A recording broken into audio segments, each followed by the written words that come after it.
After that brief but fierce confrontation, Gemma and Jae-rul are at it again, but this time, their confrontation did not occur in a club or at an award show. It happened in the air aboard a Delta flight. Even without 50 Cent on the flight, Yo had much to say about what had gone down.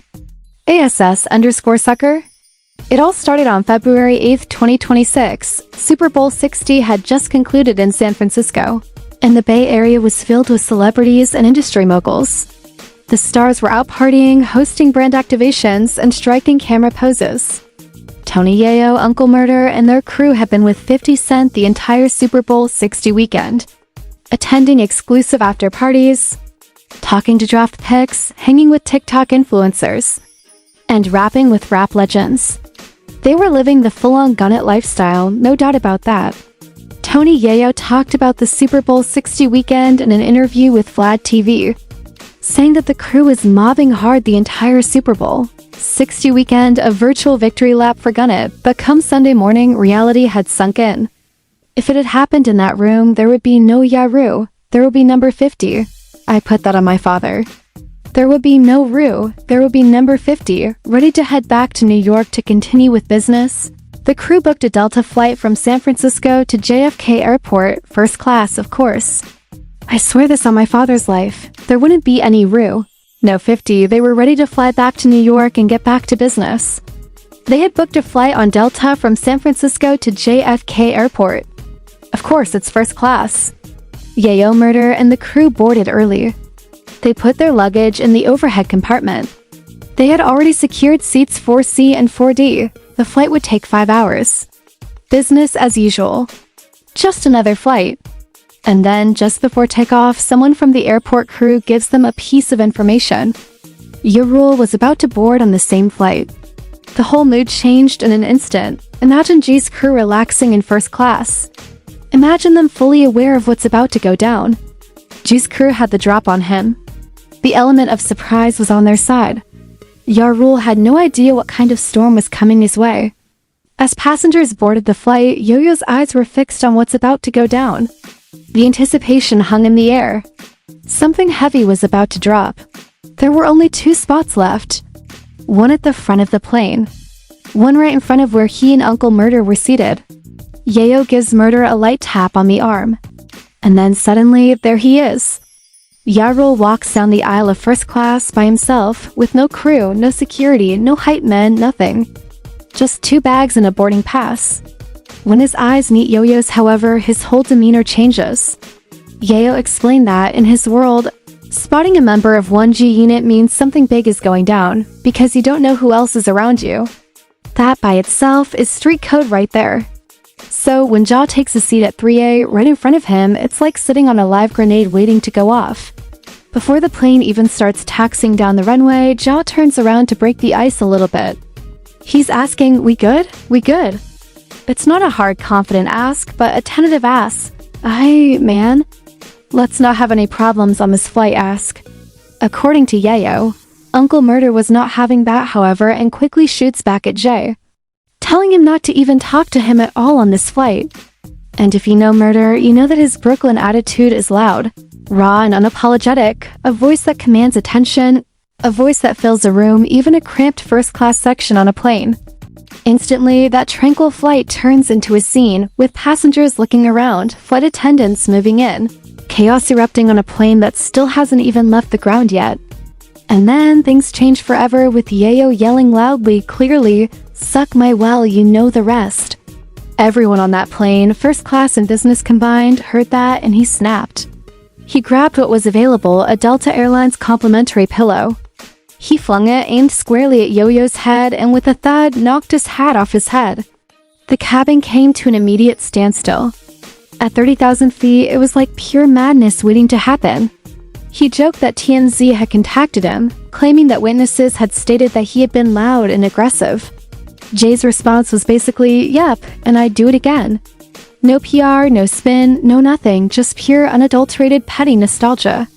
Yayo was trying to jump out of his seat, ready to charge, but his seatbelt had other plans, giving him a real-time shove of karma. Murder, on the other hand, was already on the move from across the aisle, eyes locked, ready to roll with whatever came next. For a split second, it looked like an explosion in first class. But then the flight attendant stepped in and shut it all down in an instant. Yayo described him as a bold, confident steward who didn't hesitate for a second. He pressed the emergency call button like it was a panic alarm, told everyone to quiet down, and then, in an instant, everyone stopped what they were doing. And just like that, the shouting stopped and the cabin fell back into silence. The crew took their cue and worked their way through the situation one by one, asking if they could fly without any more issues. Yayo remained calm and composed and told the flight staff he was straight and went back to his seat as if nothing had occurred. Yao says Jai was on another wavelength altogether and says he had spent the time texting people and possibly lining up support in case things went awry when they landed at JFK. Nobody knows for sure. But one thing's for sure, Jay had had enough and pulled himself off the flight before takeoff to avoid whatever would come next. Delta Airlines later verified the incident and said that 2 passengers had gotten into an argument, and the flight staff had intervened. One of them, Zhao, had ended up getting booked onto another flight. Yao ensured he had one last laugh before things finally settled. Remember that pillow he threw? Well, Yayo ended up picking it up and throwing it back at Yao, but the real kicker? The plane incident was just the beginning. From the moment the footage went live on the web, it went immediately viral. Not the club, not the studio, not the award show, just the plan. Further evidence that some rap beefs are eternal. They're not old. They're just resting until seat 23B. From the initial plane confrontation to full-on cultural phenomenon, it was all happening in an instant. And the biggest mouth of all wasn't even on the plane. The aftermath was swift, the aftermath was fierce. Before the plane even landed, Uncle Murder was already releasing the footage on Instagram for the world to see. The first video, Absolute Chaos in High Definition, features Yaru walking down the plane aisle trying to maintain his cool, with Murder filming him and calling him a sucker right to his face. No filters, no edits, just that tight cabin, the overhead bins, and Jay's face frozen in a moment of realization that he was surrounded by Gunna energy. This was not a scripted scene nor a music video. This was real life, recorded on an iPhone from a first-class seat. And that made it different. The tension, the awkwardness, the vibe, everything about this scene spelled real-life drama. And the world could not get enough. And then there was clip number 2, the one that told the whole tale. This was Jaw's seat empty because he had been escorted off the plane. Uncle Murder grinning from ear to ear, captioning, "Jay got off the plane, LOL. I took his seat." This one post changed the whole dynamic. From Gunna's perspective, this was a resounding, "We're on the plane, he's off. He left, we stayed. And we're laughing about it." And by Sunday night, every major news outlet had picked up on the videos, Billboard, People, Complex, Hip Hop DX, the LA Times, you name it, they were all on it. And within 24 hours, the videos had accumulated millions of views. But then the ultimate troll master entered the scene. 50 Cent on February 9th. A day after the drama, 50 took to Instagram, reposting Murder's video on his account, captioning, "Straight vintage 50. He goes on to explain that Jaw was flying solo, so he had to make a scene to get escorted off the plane, before tagging his own KNAC brand at the end. Because even while trolling his rival, he's still gotta make that money. This post reached over 30 million followers instantly. Yayo, Murder, and the rest of the Gunnet crew jumped into the comment section, spewing laughing emojis and adding fuel to the fire. The comment section was like a war zone, with some people continuously roasting Jaw nonstop for throwing the pillow, while others pleaded with the grown men to calm down and move on with their lives.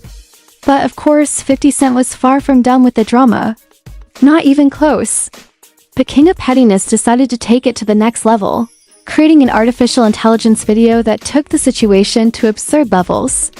The animation showed Jarul looking scared, nervous, and ridiculous as he boarded the plane, while Gunnet was cool, calm, and collected, but also ridiculously funny, albeit in a ruthless manner. The artificial intelligence parody quickly spread like wildfire, with memes, reaction videos, and edits of the internet sensation. And 50 Cent knew exactly what he was getting himself into.